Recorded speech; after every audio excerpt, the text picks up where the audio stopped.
Bien, buenos días.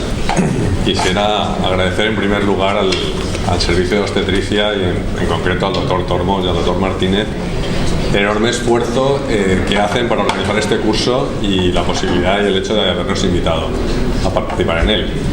Vamos a hablar de un tema quizá básico, de la patología ginecológica del útero.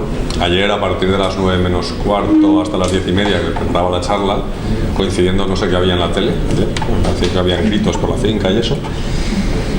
Pensé que sería bueno comenzar con un poquito de metodología para saber un poco lo que tenemos que hacer todos. En primer lugar, comentar que en cuanto al útero lo que hay que realizar es la localización del útero, valorar bien sus relaciones con respecto a la vejiga, con respecto a otros órganos de la pelvis, valorar la posición, su tamaño y su forma. Y todo ello debe quedar bien reflejado en el informe. A partir de ahí, pasar a valorar el endometrio y posteriormente el miometrio o al revés. Esos tres ítems son fundamentales: el útero en su conjunto, endometrio y miometrio. Es importante hacer referencia al IETA, que es el International Endometrial Tumor Analysis Group, que publicó un artículo de consenso para recoger las diferentes formas de realizar las medidas y los diferentes parámetros a evaluar. Es fundamental realizar una adecuada sección sagital del útero para poder observarlo en su totalidad. Una buena medición del endometrio. Debemos ser conscientes que hasta un 20%, uno de cada 5 endometrios, no lo vamos a poder medir en las condiciones idóneas, lo cual no quiere decir que no lo midamos de la mejor manera posible. Y recordar que si tenemos problemas para encontrarlo, hay que recurrir al canal endocervical y buscarlo desde ahí. Después, realizar un barrido de derecha a izquierda de todo el útero para poder observar la totalidad del volumen. En cuanto a la medición del endometrio, también debemos tener un patrón bien definido y una metodología bien pulida. Hay que medirlo siempre en la parte más gruesa, no en la parte más distal ni en la parte más proximal. En la parte más gruesa el endometrio, veis por aquí esta imagen donde se mide incluso ese relieve. Hay que medir desde la interfaz del miometrio y endometrio de un lado hasta la siguiente, que sería justo aquí, en el límite de lo blanco y lo que vuelve a ser un gris más oscuro. Y hay que sumar ambos lados en el caso de que haya un hidrometra. Por ejemplo, aquí habría que medir este lado y sumarlo a este para tener la medida total del endometrio. Hacer referencia a los distintos patrones ecográficos que podemos encontrar. El patrón ecogénico, aunque estos son semi-cualitativos, pues si es hipoecogénico, hipoecogénico, hiperecogénico o isoecogénico con respecto a lo que sería el miometrio normal. También el patrón vascular, también una medida cualitativa dependiendo de la cantidad de color que tenemos, y el patrón vascular, lo mismo, sin color a con abundante color o flujo, como queráis, y con los vasos igual, un vaso único y dominante a múltiples vasos, bien en origen circular o bien como veréis, esto son patrones que no están bien definidos, son patrones que no están validados, pero se les está dando mucho relieve. En el próximo protocolo de la SEGO para el seguimiento de miomas observaréis que uno de los parámetros que se mide es el patrón vascular, para ver si esa paciente se le da de alta o se le controla con más frecuencia frente a la que no tiene vascularización. Dentro de lo que es la patología uterina, básicamente nos vamos a centrar en la parte miometrial, veremos los miomas y algo de adenomiosis, y en el endometrio, con los pólipos, hiperplasias, teniendo en cuenta las posibles iatrogenias o imágenes secundarias a la iatrogenia que nosotros podamos generar, otro tipo de malformación o de imágenes menos frecuentes y las malformaciones uterinas que veremos muy de pasada. En cuanto a los miomas, recordar que son tumores sólidos. Entonces, debemos buscar un tumor y un aspecto sólido. Son benignos y tienen una prevalencia enorme. Por lo tanto, muchas veces no estamos hablando de una patología, sino de un hallazgo casual. Y esto hay que tenerlo en cuenta. Tienen una fina banda de tejido conectivo laxo que los separa del resto del miometrio y que se puede identificar como una pequeña cápsula redondeando o cubriendo esa esfera. Y van a depender, su sintomatología va a depender mucho de su tamaño, pero también de su localización y de su aspecto. Con los miomas es importantísimo realizar un buen diagnóstico diferencial, es la clave.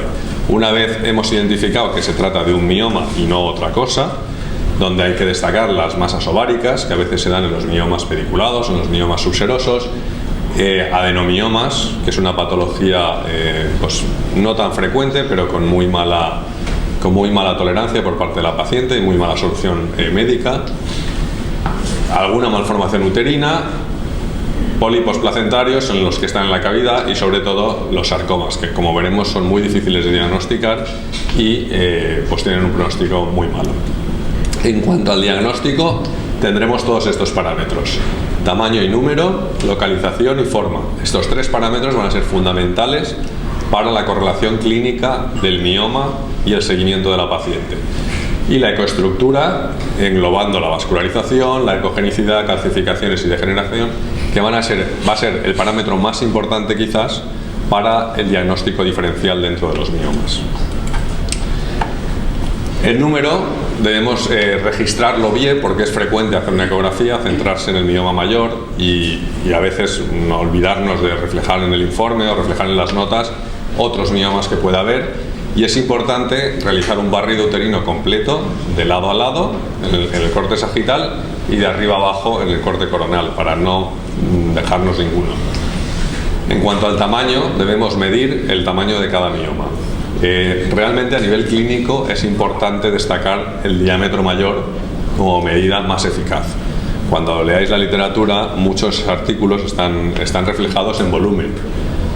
Y es importante conocer que el volumen se relaciona con el radio o con el diámetro al cubo. Esto quiere decir que una reducción del volumen de un parámetro concreto, por ejemplo de un 40%, a nivel de diámetro mayor tenemos que esperar una reducción de la raíz cúbica aproximadamente. Es decir, si en un artículo leéis que se reduce el volumen en un 60%, esperemos que el radio se reduzca pues en un 10 o un 15%, más o menos, ¿vale? No es ninguna mentira, pero sí que es una forma de presentar los resultados que puede llevar a engaños si se desconoce esto. En concreto, destacar que el diámetro mayor es la medida clínica más utilizada y la más eficaz.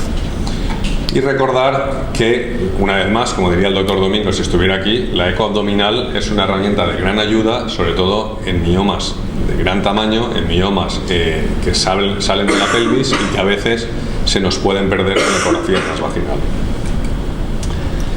En cuanto a la localización, hemos de reflejarla respecto a dos ejes. El primero, su localización dentro del útero, si está en el cérvix, en el istmo, en el fondo, en los lados, cara anterior, posterior, etc. Y segundo, su relación respecto al miometrio y la cavidad endometrial. Sabéis que aproximadamente la mitad de los miomas son intramurales, aproximadamente entre un 15 y un 20% son submucosos, que dan a una clínica más importante, etc. Y el resto pueden ser subserosos, pediculados, etcétera, etcétera. Y reflejar aquellos que tienen una localización poco frecuente y anatómicamente característica, como los miomas de cérvix, etcétera, por su importancia y por su posible influencia en la clínica. Aquí tenéis miomas intramurales. A veces hay una pregunta que subyace, que es ¿cuándo es intramural y cuándo es subseroso? Bueno, pues obviamente los miomas que son de gran tamaño suelen tener un componente mixto. Por lo tanto, hay que hacer referencia al más evidente. Por ejemplo, este sería un mioma intramural, aunque probablemente tenga un componente subseroso también. En cuanto a los miomas submucosos, tienen un apartado especial por su clínica y por sus características. Tenéis la clasificación de la ESGE, de la Sociedad Europea de Ginecología Endoscópica, que es eminentemente quirúrgica y que los clasifica en tres tipos. Tipo 0, cuando el 100% del mioma se sitúa dentro de la cavidad. Tipo 1, cuando ese porcentaje es más del 50% o hasta el 50%. Y tipo 2, como veis aquí, cuando el mioma está enterrado en la cavidad, al menos en un 50% enterrado, es decir, menos del 50% está libre en cavidad. Con respecto a esto han salido otras clasificaciones, por ejemplo la del ASMAR, donde recoge otro tipo de parámetros que intuitivamente ya valorábamos de cara a la histeroscopia, como dando un score en cuanto al tamaño, la localización, la extensión de la base, el porcentaje que está enterrado en la que sería la pared del espesor miometrial y la situación o no en una pared lateral. Sumando todos esos puntos tenemos un score, tenemos una puntuación donde clasifica la histeroscopia como de baja complejidad, de alta complejidad entre 5 y 6 puntos, donde se recomienda dar tratamiento adicional o preparar el endometrio, etcétera, o incluso plantearla en 2 tiempos, y un porcentaje alto donde, debido a la complejidad previsible de la histeroscopia, se recomienda plantear otras alternativas, como puede ser una histerectomía. En cuanto a los miomas submucosos, observar los tipo 0, que ocupan toda la cavidad,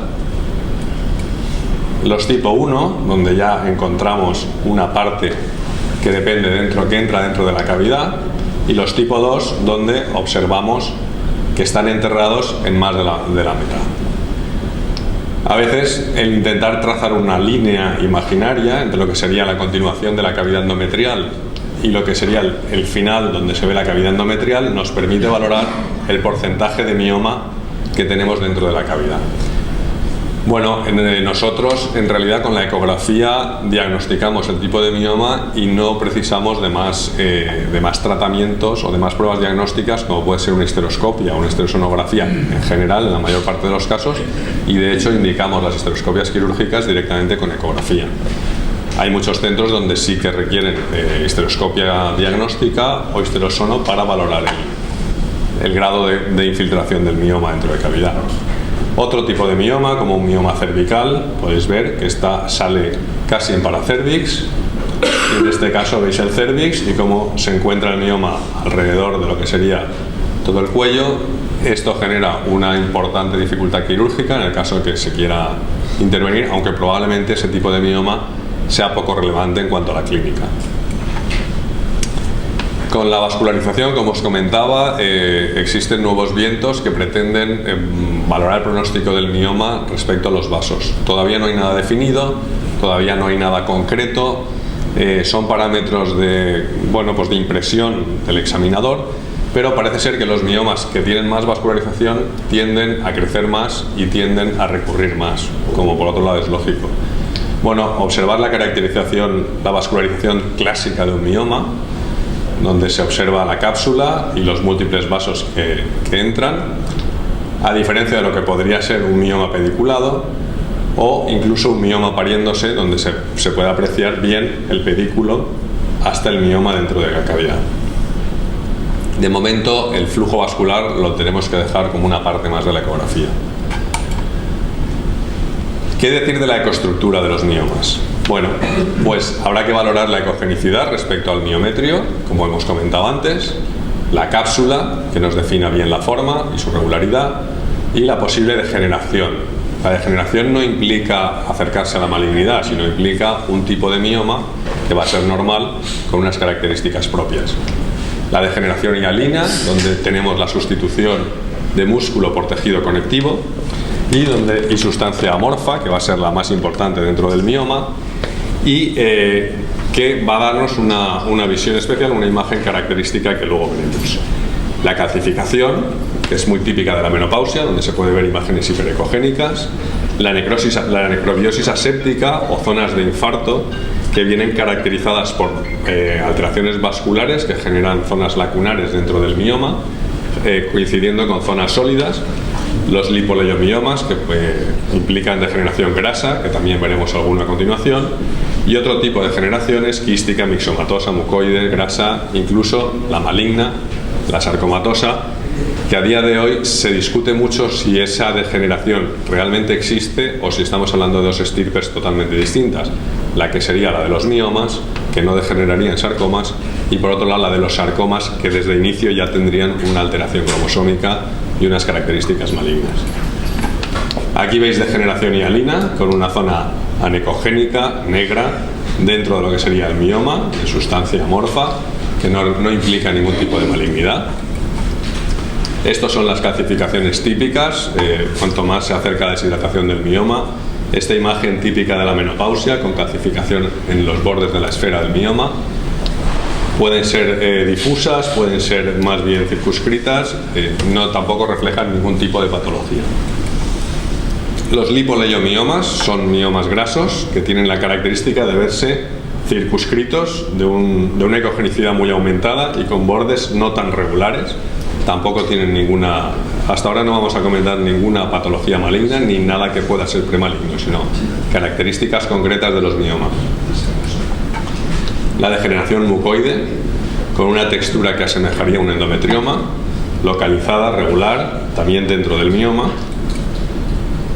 Y la degeneración o la posibilidad de encontrar un sarcoma. Hemos de convenir que a día de hoy no existe ninguna prueba diagnóstica que nos sirva para diferenciar un sarcoma de un mioma con total seguridad. La única recomendación es que si veis un mioma irregular, con contornos mal definidos, con una cápsula deformada, con unas zonas bastante abigarradas en su interior, con un exceso de Doppler, unos vasos muy dilatados, pues si tenéis dudas solicitéis una resonancia, que es el otro método diagnóstico que nos puede dar algo mejor de sensibilidad y especificidad, a sabiendas de que la mayor parte de las veces, incluso en esos casos, vamos a tener un mioma y no un sarcoma, y que no está recomendado operarlos ante la duda si no tenemos una sospecha importante en una mujer probablemente en la década de los 40 para arriba, mejor, más a favor si es menopáusica, con un crecimiento importante del mioma y con un grado de sospecha alto, porque los sarcomas son muy raros y la mayor parte de las veces vamos a hablar de miomas. Cambiando de tercio, pasamos a la adenomiosis, que es una enfermedad es una enfermedad crónica que se caracteriza por la inclusión de glándulas endometriales dentro del miometrio, y la podemos apreciar o bien de forma difusa o bien de forma localizada. En la forma difusa podemos apreciar espacios quísticos irregulares que suelen ser el acúmulo de glándulas y de estroma dentro del miometrio, que proyectan una sombra acústica y que provocan un miometrio heterogéneo y una alteración de la regularidad entre la unión de miometrio y endometrio. A veces el signo más claro es el aumento del grosor de la pared uterina. Son signos poco claros, que hay que estar atentos y que hay que buscarlos, que se identifican de todas maneras bastante bien con la clínica de la paciente. Le tenemos la adenomiosis localizada con los adenomiomas de Cullen, que asemejan un mioma. Y en cuanto al diagnóstico, comentar que debemos tener muy presente la sospecha clínica, que a menudo es un diagnóstico anatomopatológico a posteriori, después del análisis de la pieza quirúrgica, que suele estar infradiagnosticada mediante la eco, pero que en adenomiosis puras, donde no se asocia a mioma, la eco viene siendo tan buena como la resonancia. La resonancia mejora los resultados cuando lo comparamos en una adenomiosis junto a un mioma, que es difícil de detectar, y de nuevo, si la sospechamos y no tenemos la intención de realizar una cirugía inmediatamente, pues una resonancia nos puede también mejorar la calidad diagnóstica. Aquí tenéis una irregularidad endometrial dentro de donde marcan las flechas, donde se puede apreciar una adenomiosis. Aquí bajo una serie de zonas quísticas, irregulares, también secundarias a adenomiosis, dentro del espesor del miometrio y con un aumento del grosor de la pared miometrial. Un adenomioma, donde veis aquí y aquí donde señala la flecha, que como veis son imágenes inespecíficas, que hay que buscarlas y que son difíciles de identificar. Y aquí volvemos a ver una adenomiosis localizada con una imagen anecogénica dentro de lo que sería un espesor miometrial importante, que a veces, viendo este contorno, este de aquí, se podría confundir con lo que sería un mioma. Una vez hemos evaluado el miometrio, pasamos a evaluar el endometrio. Entonces hay que hablar de los pólipos endometriales. Sabemos que tienen una prevalencia importante, casi un tercio de las hemorragias uterinas no filiadas responden a pólipos. Sabemos que hasta un 20% de los mismos son múltiples, que tienen una muy escasa malignización, aproximadamente el 1%, y que hay que valorarlo en conjunto con los factores de riesgo a los que se asocian: hipertensión, diabetes, etc. Dos factores de riesgo. El factor de riesgo más importante sería más de 1 centímetro en una mujer menopáusica o más de 2 centímetros en una mujer fértil. En cuanto al estudio, pues es conveniente realizarlo en la fase proliferativa inicial, donde el endometrio está adelgazado y se puede apreciar mejor, con un corte longitudinal, donde valoremos bien, como comentábamos antes, todo el endometrio, y confirmarlo con histeroscopia o histerosonografía, de preferencia por su sensibilidad, especificidad y su posibilidad de acceso quirúrgico por histeroscopia. Como diagnóstico diferencial, realizarlo con el resto de patología que estamos comentando. Veis un corte longitudinal donde se puede apreciar un pólipo con una imagen un poquito más hiperecogénica y bien delimitada. Aquí vemos otro y aquí veis un pólipo claramente diferenciado, hiperecogénico y bien delimitado. Tenemos que establecer la diferencia entre lo que sería un diagnóstico de sospecha con un diagnóstico de certeza. A veces no podemos afinar tanto y simplemente podemos remitir a la paciente para una histeroscopia para confirmar el diagnóstico o no. Con la histerosonografía podéis apreciar que se llena la cavidad de líquido y que se puede delimitar muy bien el pólipo. Es una técnica fácil de hacer, es una técnica que se puede hacer en la consulta. No obstante, como os comentaba, es una técnica que en la consulta no deja de ser algo engorrosa para lo que es el funcionamiento normal, por lo menos en nuestro medio, y que no aporta las ventajas de la histeroscopia, en el sentido de que no permite cirugía y no es tan buena en cuanto a parámetros de sensibilidad y especificidad. Por lo tanto, aquí os recomendaría a todos una histeroscopia antes que una histerosonografía. Y en cuanto al Doppler, pues en los pólipos se puede apreciar, en algunos casos, la imagen del pedículo que acompaña al pólipo, pero no tiene una significación clínica importante más allá de lo que es el diagnóstico diferencial que nos puede aportar respecto a miomas, etcétera, etcétera. De nuevo, cambiando de tercio, pasamos a las hiperplasias. Sabéis que la clasificación típica de la Organización Mundial de la Salud las clasifica en simples inatipias, complejas inatipias, simple con atipias y compleja con atipias. Y al lado tenéis el porcentaje de malignización de cada una de ellas.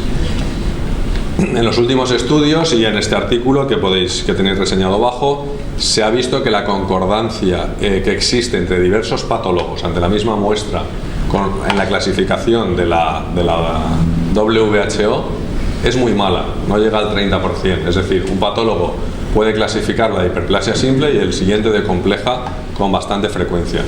Por lo tanto, se está cada vez más proponiendo el cambio hacia una clasificación del tipo de la EIN o de la European, que son muy similares en este aspecto, donde se clasifican las hiperplasias en aquellas que tienen un aspecto endometrial de crecimiento, pues entre comillas de hiperplasia, que serían las hiperplasias endometriales, pero que no tienen posibilidad de malignizar, simplemente es una entidad nosológica que tiene ese aspecto, y las neoplasias intraepiteliales, que se considerarían las entidades premalignas, que sí que tienen una evolución, una historia natural hacia adenocarcinoma.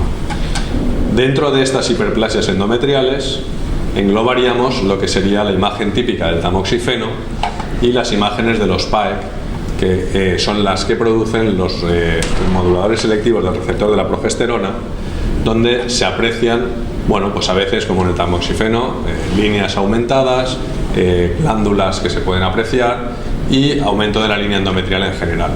En los PAEC se va a producir lo mismo, pero hay que tener claro que no son lesiones premalignas, serían hiperplasias o hiperplasias like, por decirlo de alguna manera, pero nunca van a degenerar en un adenocarcinoma, como sí lo pueden hacer lo que serían neoplasias intraepiteliales, que probablemente correspondan en su mayor grupo a las complejas con atipias, y por otro lado son las menos frecuentes en la clínica.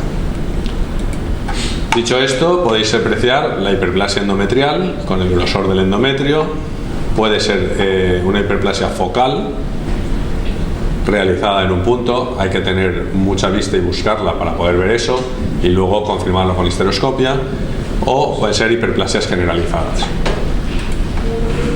También podemos ver los PAEC, los fenómenos fisiológicos, los cambios fisiológicos asociados al endometrio, donde la imagen es muy similar a una hiperplasia glándulo-quística, como en este caso. Prácticamente la imagen no nos va a aportar diferencias, y la anatomía patológica, si no informamos al patólogo de que puede estar tomando alguna sustancia, tampoco, porque son muy similares. Y las imágenes secundarias al tamoxifeno, que todos conocemos, donde asemeja una hiperplasia glanduloquística y donde también se puede asociar un pólipo. Como veis aquí, la hiperplasia del tamoxifeno asociada a un pólipo, que por experiencia sabemos que no hay que tenerle tanto miedo como al adeno, vamos, y que probablemente no vaya a generar ningún problema. Otras imágenes que podemos observar, como puede ser un piometra, donde tendremos que apoyarnos en la clínica de la paciente, en el cuadro infeccioso que probablemente la acompañe, observar, a diferencia de los hidrometras, que son muy frecuentes en la menopausia, donde el fluido es anecoico, completamente negro y es líquido, en el piometra se pueden apreciar una serie de reflejos hiperecogénicos que nos indican que eso, más allá de líquido, tiene un componente sólido. La aparición de bridas endometriales, que puedes ponerse de reflejo simplemente en una ecografía, aunque probablemente haya que buscarlas en una histeroscopia o con un histerosono, y alguna otra imagen, para pasar ya a una pincelada de lo que son las malformaciones uterinas, que debemos sospechar, que debemos basarnos también en la exploración clínica. Aquí veis un útero doble, donde es de gran ayuda la eco de 3D. Probablemente es el único punto donde la eco 3D nos dé un aporte extra, aunque con una ecografía 2D convencional bien realizada es fácil pues determinar si es un útero doble, si es un útero arcuato, que es el principal problema. Y en cualquier caso, pues es bueno recurrir a la resonancia, más que nada para tener una imagen pélvica completa que nos defina bien todo el caso en caso de dudas. Aquí tenéis un útero bicolis y un útero unicolis con una imagen en 3D donde veis que se diferencia perfectamente. Y daros las gracias por haber aguantado sin iros al café, que sé que muchos os vais muchos días.